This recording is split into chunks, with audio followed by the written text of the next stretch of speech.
Je vais vous montrer comment avec Python trouver des patterns dans les données de marché. J'ai choisi deux types de patterns. Le premier c'est le doji avec donc ce corps très très faible. Donc il faudra bien sûr définir un seuil et ensuite le bearish engulfing et le bullish engulfing c'est beaucoup plus simple parce que c'est une simple condition de ce qu'on pourrait appeler de ravalement de bougies précédentes.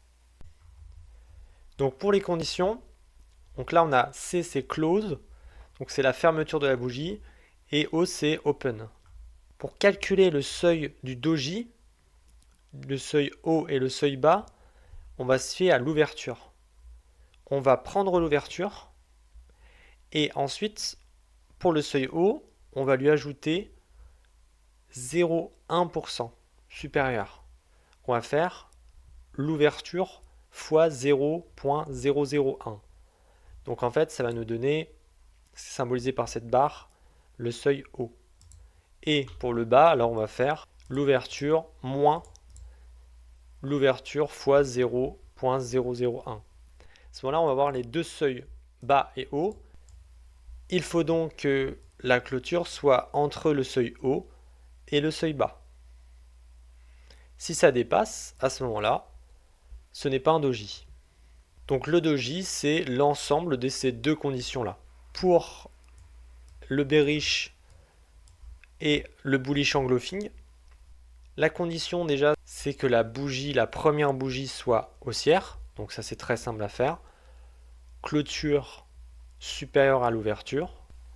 Donc l'ouverture et la clôture, elle est là.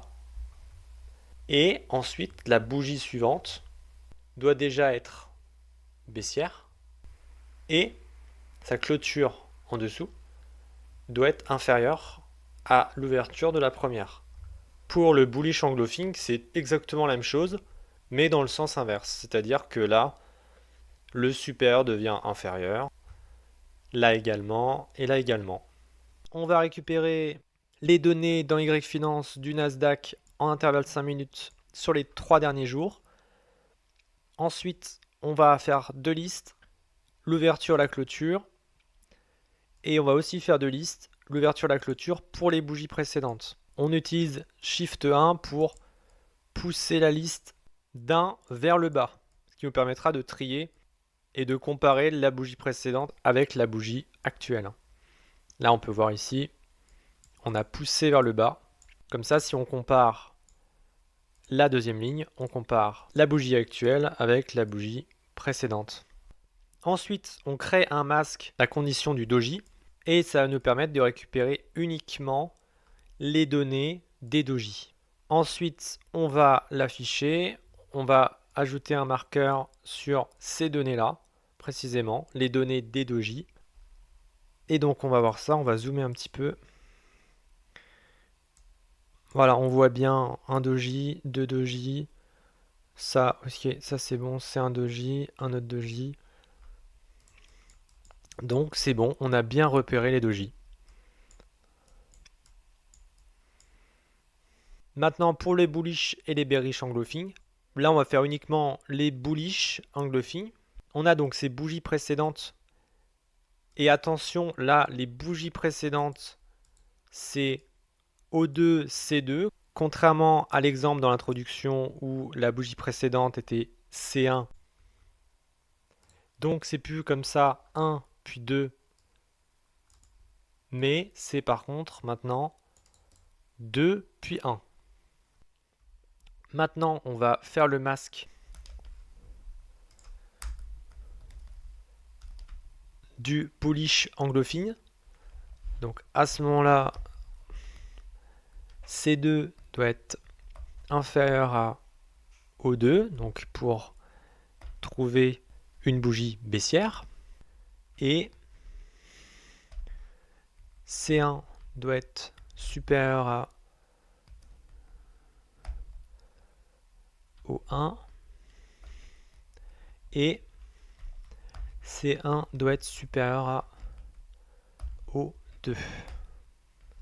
On envoie. On va zoomer pour voir les patterns. On voit bien ici la bougie bullish anglophine qui englobe la bougie précédente. On voit bien ici le pattern qui est vraiment très propre.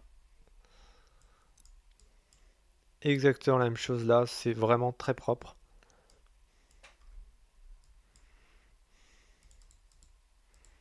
On voit également que c'est un pattern qui arrive régulièrement.